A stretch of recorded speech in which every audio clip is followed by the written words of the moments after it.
Hello everyone. இந்த வீடியோவில் நம்ம என்ன பார்க்க போகிறோம்னா இட்ரேட்டிவ் மாடல் பற்றி பார்க்க போகிறோம். ஓகேவா? ப்ரீவியஸாக வந்து டிபி மாடல் பார்த்துருப்போம். ஓகேவா? இதில் வந்து இட்ரேட்டிவ் மாடல், இதுவும் one of the SDLC model. இதுலேயும் அதே மாதிரி தான்.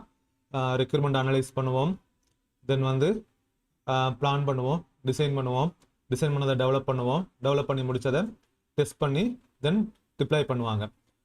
பட் இங்கே எப்படி இது பண்ணுறாங்க அப்படின்னு பார்த்தீங்கன்னா, ஒரு சாஃப்ட்வேர் நம்ம டிசைன் பண்ண போகிறோம் அப்படின்னா, சாஃப்ட்வேர் அப்படிங்கிறது செட் ஆஃப் இன்ஸ்ட்ரக்ஷன். அந்த இன்ஸ்ட்ரக்ஷனில் என்ன இருக்குன்னா, அந்த சாஃப்ட்வேர் எப்படி ஒர்க் ஆகணும் அல்லது எப்படி பிஹேவ் பண்ணணும் அப்படிங்கிறது தான் என்னது சாஃப்ட்வேர். ஓகேவா? ஓகே. ஸோ இப்போ நம்மக்கிட்ட ஒரு சாஃப்ட்வேர் பண்ணுற பிளான் இருக்குது. அதாவது ஒரு சாஃப்ட்வேர் மீன்ஸ் ஏதோ ஒரு சாஃப்ட்வேர் எதுக்கு யூஸ் பண்ணுற மாதிரி ஒரு சாஃப்ட்வேர் பிளான் பண்ணிட்டோம். தென் அந்த பிளானை கம்ப்ளீட்டாக அந்த சாஃப்ட்வேர் வந்து A to Z நான் கம்ப்ளீட்டாக முடிச்சுட்டு தான் ரிலீஸ் பண்ணாமல், நான் ஃபஸ்ட்டு இன்சியலாக ஒரு வெர்ஷனை ரெடி பண்ணுறேன். ரெடி பண்ணி அதை என்ன பண்ணுறோம், ரிலீஸ் பண்ணுறோம். ரிலீஸ் பண்ணிவிட்டு தென் ஃபர்தராக என்ன பண்ணுறோம், ஃபீட்பேக் வாங்குகிறோம். தென் அடுத்த ஃபீச்சரை வந்து அடுத்து இம்ப்ரூவ் பண்ணுறோம் அடுத்த இட்ரேஷனில். ஓகேவா? ஸோ இப்படி பண்ணுறதுக்கு பேர் தான் என்னது இட்ரேட்டிவ் மாடல். இப்போ உதாரணத்துக்கு வாட்ஸ்அப்லாம் எப்படி இருந்துச்சு அப்படின்னு பார்த்தீங்கன்னா, ஃபஸ்ட்டு வாட்ஸ்அப்பில் சாட் மட்டும் தான் பண்ண முடியும். மொபைல் நம்பரை வச்சு லாகின் பண்ணி என்ன பண்ணாங்க, சாட் மட்டும்தான் நம்மளால் பண்ண முடியும். ஒருத்தருக்கு ஒருத்தர் மெசேஜ் மட்டும் தான் பண்ண முடியும். தென் என்ன பண்ணாங்கன்னா, இந்த சாட் பண்ணுறதோட என்ன ஃபீச்சர்ஸ்லாம் இருந்துச்சுன்னா, இமேஜ் வந்து நம்மளால் சென்ட் பண்ண முடியும்.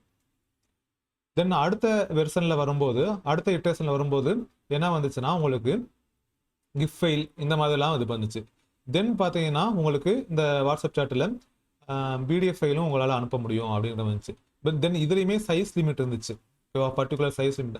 அடுத்த ஃபீச்சரில் என்ன நடந்துச்சு அப்படின்னு பார்த்தீங்கன்னா தான், ஆடியோ கால் பேசலாம் அப்படிங்கிறது ஒரு பீட்டா வெர்ஷனில் இருந்துச்சு. அந்த ஆடியோ காலுமே பார்த்தீங்கன்னா எல்லாருக்குமே எனபிள் ஆகலை, சில பேருக்கு எனபிள் ஆகிருக்கும். தென் அந்த எனபிள் ஆனவங்க எனபிள் ஆகாதவங்களுக்கு கால் பண்ணி என்ன பண்ணாங்க, அந்த ஆடியோ ஃபீச்சரை எனபிள் பண்ணாங்க. இப்படி தான் வாட்ஸ்அப் வந்து எவால்வ் ஆயிடுச்சு. ஸோ இதில் பார்த்தீங்கன்னா ஒவ்வொன்றும் ஒரு இட்ரேஷன். ஸோ இந்த எவ்ரி இட்ரேஷனுக்கும் அவங்க என்ன பண்ணுறாங்க, பிளான் பண்ணுறாங்க, டிசைன் பண்ணுறாங்க. ஓகேவா? தென் டெவலப் பண்ணுறாங்க, தென் டெஸ்ட்டு, அடுத்து என்ன பண்ணுறோம், அதை ரிலீஸ் பண்ணுறாங்க. ஓகேவா?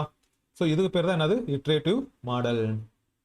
மல்டிபிள் சைக்கிள்ஸில் என்ன பண்ணுறோம், இது பண்ணுறோம். அதாவது ஒரு சாஃப்ட்வேரை மல்டிபிள் காம்போனண்டாக ஸ்பிட் பண்ணி ஒவ்வொரு காம்போனண்டாக கம்ப்ளீட் பண்ணி ஒவ்வொன்றா என்ன பண்ணுறோம், ரிலீஸ் பண்ணுறோம். தென் அதுலேருந்து ஃபீட்பேக் வாங்கி மறுபடியும் அதை இம்ப்ரூவ் பண்ணி நெக்ஸ்ட் ஃபீச்சரையும் அது கூட ஆட் பண்ணுறோம். இதுக்கு பேர் தான் என்னது இட்ரேட்டிவ் மாடல்.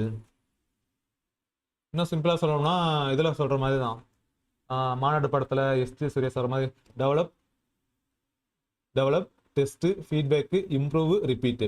ஃபீட்பேக் யார்கிட்ட வாங்குவாங்க அப்படின்னு பார்த்தீங்கன்னா, எல்லாமே வந்து இப்போ உதாரணத்துக்கு கம்ப்ளீட் அப்ளிகேஷன் ரெடி பண்ணாமல் யூஸருக்கு எண்ட் யூஸருக்கு கொடுக்க மாட்டோம்.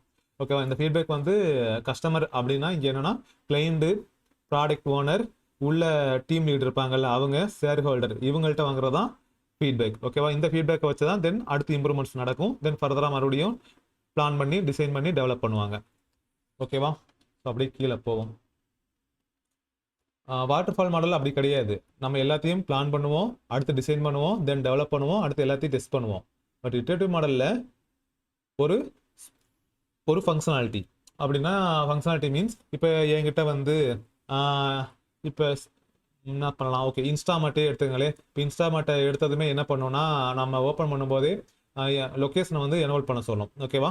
லொக்கேஷனை வந்து எனபிள் பண்ண சொல்லிட்டு லாகின் பண்ண சொல்லும். ஓகேவா? அப்போ நான் என்ன பண்ணுறேன், அந்த ஃபங்க்ஷனாலிட்டியை மட்டும்தான் டெவலப் பண்ண போகிறேன் இந்த இட்ரேஷனுக்கு. தென் அதை டெவலப் பண்ணி முடிச்சதுக்கப்புறம் என்ன பண்ணுறோம், டிப்ளாய் பண்ணி என்ன பண்ணுறோம், டெஸ்ட் பண்ணுறோம். யாரை வச்சு டெஸ்ட் பண்ணுறோம்னா இன்டர்னலாகவே டெஸ்ட் பண்ணுறோம். ஏன்னா அதை மட்டும் வெளியே ரிலீஸ் பண்ணி யூஸருக்கு எந்த இதுவும் கிடையாதுல்ல, எண்ட் யூஸரு வெறும் லாகின் பண்ணுறது மட்டும் கிடையாது.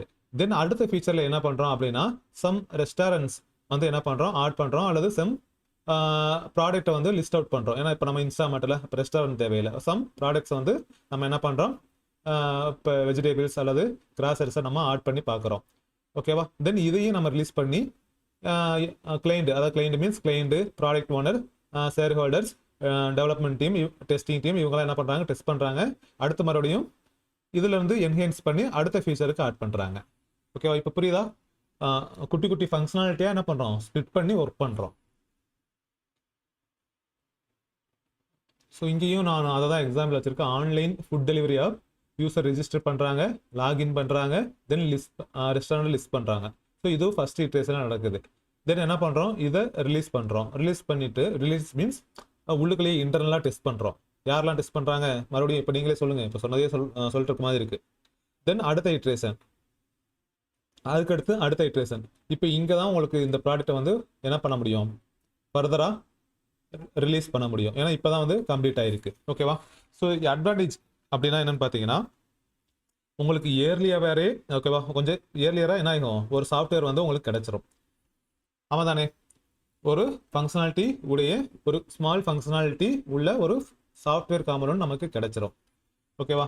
தென் அடுத்தது பார்த்தீங்கன்னா, கஸ்டமர் ஃபீட்பேக்கை வந்து நம்ம ஃப்ரீக்வெண்ட்டாக கலெக்ட் பண்ண முடியும். கஸ்டமருங்கிறது இங்கே யாருப்பா, கிளைண்ட்டு, ப்ராடக்ட் ஓனர், தென் டீம் லீடர், பிஸ்னஸ் ஹோல்டர்ஸ், இவங்க எல்லாம் கிளைண்ட். ஓகேவா? Sorry, customer.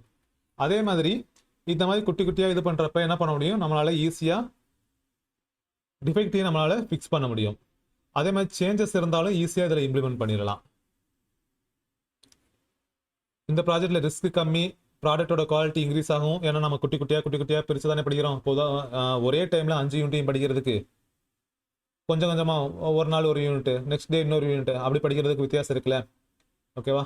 இது suitable for large and evolving projects. ஓகேவா? விச் மீன்ஸ் இப்போ இந்த இன்ஸ்டாகிராமு, ஃபேஸ்புக்கு, ஸ்னாப்சாட்டு இதெல்லாம் வந்து எவ்ரி டைம் என்ன பண்ணுறாங்க, தனித்தனியாக ஃபீச்சர் ஆட் பண்ணுறாங்கல்ல. பட் அவங்களும் இன்க்ரிமெண்டலாக தான், சரி இது வந்து இன்க்ரிமெண்ட் கிடையாது, இட்ரேட்டிவாக ஃபாலோ பண்ணுறாங்க. அப்படிங்கிற நம்ம இன்னும் ஒரு 2 வீடியோ பார்க்குறப்ப ஃபாலோ இட்ரேட்டிவ் ஃபாலோ பண்ணுறாங்க. பட் அதுக்கு வேறு பேர் வச்சு ஃபாலோ பண்ணுவாங்க. வெயிட் பண்ணுங்க, பார்ப்போம். இதில் என்ன பிரச்சனை அப்படின்னு பார்த்தீங்கன்னா, கஸ்டமரோட இன்வால்வ்மெண்ட் கண்டினியூஸாக தேவை. அதாவது stock owner, product owner and also client, இவங்களுடையது மேபி அவங்க அன்அவைலபிளாக இருந்தாலும் நம்ம அவங்களுடைய வருகைக்காக காத்திருக்க வேண்டும். அதே மாதிரி இதை மேனேஜ் பண்ணுறது கஷ்டம். ப்ராஜெக்ட் மேனேஜ்மெண்ட் எவ்ரி இட்ரேஷனுக்கு நீங்கள் தனித்தனியாக டாக்குமெண்ட் பண்ணிட்டு இருக்கலாம். அதே மாதிரி காஸ்ட் இதுக்கு இன்க்ரீஸ் ஆகும். ஏன்னா குட்டி குட்டியாக, ஏன்னா இதுக்கான செட்டப் நீங்கள் எவ்ரி டைம் செட் பண்ணிகிட்டே இருக்கலாம். பிளான் பண்ணுற, டெஸ்ட் பண்ணுற, டெவலப் பண்ணுற, டெஸ்ட் பண்ணுற, தென் வந்து மறுபடியும் டெஸ்டிங் என்வரான்மெண்ட் செட் பண்ணுவேன், தென் நம்ம கஸ்டமர்கிட்ட ஃபீட்பேக் வாங்குவேன், மறுபடியும் அடுத்த இட்ரேஷனுக்கும் இது எல்லா ப்ராசஸும் நடந்துகிட்டே இருக்கும். பெரிய மாடலாக நீ ஒன்றும் ப்ரிப்பேர் பண்ணலை. குட்டி குட்டி ஃபியூச்சருக்கே இவ்வளோ டைம் நீ வந்து என்ன பண்ணணும், டெஸ்ட் என்வரான்மெண்ட் செட் பண்ணிட்டே இருக்கும்போது உனக்கு டைம் இன்க்ரீஸ் ஆகும். டைம் இன்க்ரீஸ் ஆகும், ஒரு ப்ராஜெக்ட்டுக்கு டைம் இன்க்ரீஸ் ஆகுதுன்னா அதோடைய காஸ்ட்டும் இன்க்ரீஸ் ஆகும். அதாவது காஸ்ட் மீன்ஸ் நம்ம அது செலவு பண்ணுற அமௌண்ட். ஏன்னா ஒரு எம்ப்ளாயி நீ ஹையர் பண்ணி இந்த ப்ராஜெக்ட்டுக்குள்ளேயே நீ போட்டிருக்க, குட்டி குட்டி ஃபீச்சருக்கே டைம் எடுத்துகிட்டு இருக்கு. ஓகேவா? ஸோ ஸ்மால் ப்ராஜெக்ட்ஸ்க்குலாம் இது சூட்டபிள் ஆகாது. எப்போ யூஸ் பண்ணணும் அப்படின்னா, நம்மள்கிட்ட வந்து ரெக்யூர்மெண்ட் வந்து கிளியராக இல்லை, ஸோ அந்த கேஸில் யூஸ் பண்ணலாம். ப்ராஜெக்ட் வந்து லார்ஜாக இருக்கணும், கஸ்டமரோட ஃபீட்பேக் வந்து இம்பார்ட்டண்ட்டாக இருக்கணும். கஸ்டமருங்கிறது பக்கத்துலேயே நம்ம கிளைண்ட் இருக்காரு, அவர் எவ்ரி டைம் வந்து குட்டி குட்டியாக ரெடி பண்ண, இப்போ இது கரெக்டா அப்படின்னு செக் பண்ணிட்டே இருக்கோம். உதாரணத்துக்கு எப்படி இந்த சம்மெலாம், மேக்ஸில் சம்மெலாம் போகிறோம்னா இப்போ நமக்கு தெரிஞ்சவங்க பக்கத்தில் இருக்காங்கன்னா இந்த ஸ்டெப்பு கரெக்டாக, இந்த ஸ்டெப்பு கரெக்டாக, அந்த மாதிரி செக் பண்ணுவோம்ல, அந்த மாதிரி. ஓகேவா? ஸோ வாட்ஸ்அப் சாட் கதை இப்போ தானே சொன்னேன், இது இப்படி தான் இது எவாலுவேட் ஆச்சு. இப்போ இட்ரேட்டிவ் மாடல் அப்படின்னு கேட்டால் என்ன சொல்லுவீங்கன்னா, என்னப்பா சொல்லுவீங்க, ஒரு ஸ்மால் ஃபங்க்ஷனாலிட்டியை எடுத்து என்ன பண்ணுறது, ஒர்க் பண்ணி முடிக்கிறது. எவ்ரி ஸ்மால் ஃபங்க்ஷனாலிட்டியாக ஒவ்வொரு இட்ரேஷனுக்கும் கம்ப்ளீட் பண்ணி முடிக்கிறதுக்கு பேர் தான் என்னது, இட்ரேட்டிவ் மாடல். கம்ப்ளீட் பண்ணி முடிச்சது மட்டும் கிடையாது, நம்ம கஸ்டமர்கிட்ட ஃபீட்பேக்கும் வாங்குகிறோம். ஓகேவா? இங்கே ஃபீட்பேக் யார் ப்ரொவைட் பண்ணுவாங்க, ஏன்னா கஸ்டமருங்கிறோம். உனக்கு இதை பார்க்குறப்ப டவுட் வரும், என்னடா இந்த இட்ரேஷனில் வந்து user registration, login, restaurant list மட்டும் இருக்குது, இதை வந்து ஒரு அப்ளிகேஷனாக ரிலீஸ் பண்ணுவாங்களா, ரிலீஸ் பண்ணால் அது யாருக்கு யூஸு, எண்ட் யூசர் வந்து ஏன்னா நெகட்டிவ் ரேட்டிங் தானே கொடுப்பாங்க, என்னடா ரெடி பண்ணியிருக்கீங்கன்னு. விச் மீன்ஸ் இங்கே கஸ்டமருங்கிறது உள்ளே இன்டர்னலாக இருக்கிறவங்க. ஸோ அதனால தான் இந்த கொஸ்டினை வச்சுருக்கு. யார் ஃபீட்பேக் ப்ரொவைட் பண்ணுவாங்க, client, product owner, business users and stakeholders. இவங்க தான் என்ன பண்ணுவாங்க, அந்த அப்ளிகேஷனை ரிவ்யூ பண்ணி ஃபீட்பேக் கொடுப்பாங்க. ஓகேவா? இதுலேயும் உங்களுக்கு டவுட் வரலாம், கிளைண்ட்டும் ப்ராடக்ட் ஓனரும் வெவ்வேறா அப்படிங்கிறது வந்துச்சா என்னன்னு தெரியல, அப்புறமா வரும். கிளைண்ட் அப்படிங்கிறதுனா இப்போ உதாரணத்துக்கு சர்வீஸ் பேஸ்டு கம்பெனி அப்படின்லாம் ஒன்று இருக்குன்னு வைங்களேன். இப்போ டிசிஎஸ்லாம் வந்து சர்வீஸ் பேஸ்டு கம்பெனி தான். அப்போ சர்வீஸ் பேஸ்டு கம்பெனினா என்னென்னா, அவங்க வந்து வேற ஒரு கம்பெனிஸ்க்கு சாஃப்ட்வேர் வந்து டெவலப் பண்ணி கொடுப்பாங்க. ஓகேவா? அதை தான் வந்து என்ன சொல்லுவாங்க, சர்வீஸ் பேஸ்டு கம்பெனி. இப்போ டிசிஎஸ் அப்படிங்கிற கம்பெனி சாஃப்ட்வேர் டெவலப் பண்ண போகுது. யாருக்கு அப்படின்னா ஹெச்டிஎஃப்சி பேங்க்கு டெவலப் பண்ண போகுது. இப்போ இந்த ஹெச்டிஎஃப்சி பேங்க் தான் கிளைண்ட். அப்போ ப்ராடக்ட் ஓனர் யாருன்னா இந்த ஹெச்டிஎஃப்சி பேங்க் சார்பில் ஒருத்தரை வந்து அசைன் பண்ணியிருப்பாங்க. ஓகேவா? ரெப்ரசென்ட் பண்ணியிருப்பாங்க. அவர் தான் ரெக்யூர்மெண்ட் எல்லாம் ப்ரையாரிட்டைஸ் பண்ணுவார். எது ஃபஸ்ட்டு முடியணும் அப்படிங்கிறத க்ளோஸாக அந்த டீம் கூட இருந்து என்ன பண்ணுவாங்க, அஜைல் டீம் அப்படின்னு சொல்கிறோம். அதாவது இப்போ ரீசெண்ட் வார்த்தை வந்துடுச்சு. நீங்கள் வந்து இட்ரேட்டிவ் டீம்னு இந்த இடத்துல வச்சுக்கோங்க. ஓகேவா? இந்த இட்ரேட்டிவ் டீம்னே வச்சுக்கோங்க. ஏன்னா அஜைல் பார்க்குறப்ப சொல்கிறேன்.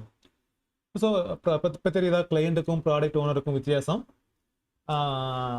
ப்ராடக்ட் பேஸ்டு கம்பெனிங்கிறது அவங்க அப்ளிகேஷனை வந்து அவங்களுடைய ஓன் யூஸுக்காக ரெடி பண்ணுவாங்க. இப்போ ஜிமெயில் அப்படிங்கிறது யாருடைய ப்ராடக்ட்? கூகுள். அதே மாதிரி கூகுள் டாக்ஸ் இருக்குது, கூகுள் சீட்ஸ் இருக்குது. அதே மாதிரி எம்எஸ் ஆஃபீஸ் அவங்களாம் வந்து மைக்ரோசாஃப்டோடைய இது, அவங்களாம் வந்து என்ன ப்ராடக்ட் பேஸ்டு கம்பெனி சொல்லலாம். தென் ஜோஹோ சொல்லலாம். ஜோஹோ அப்படியே கூகுளில் இருக்கிற எல்லாத்தையும் ரிப்ளிகேட் பண்ணி வச்சுருப்பாங்க. இவங்களாம் வந்து product based company. Product based கம்பெனிஸில் தான் டிஎஸ்சி ரொம்ப முக்கியமாக தேவைப்படும். ஓகேவா? ஓகே, இவ்வளவு தான் வந்து இட்ரேட்டிவ் மாடல். நெக்ஸ்ட் வந்து என்ன இருக்குது? ஓகே, இன்க்ரிமெண்டல், அடுத்த ஸ்பைரல், இன்னும் எஜை, இந்த மூணும் பார்க்கணும். ஓகே, நெக்ஸ்ட் வீடியோவில் பார்க்கலாம். ஏதாவது டவுட்னா கமெண்ட் பாக்ஸில் சொல்லுங்கள். தேங்க்யூ.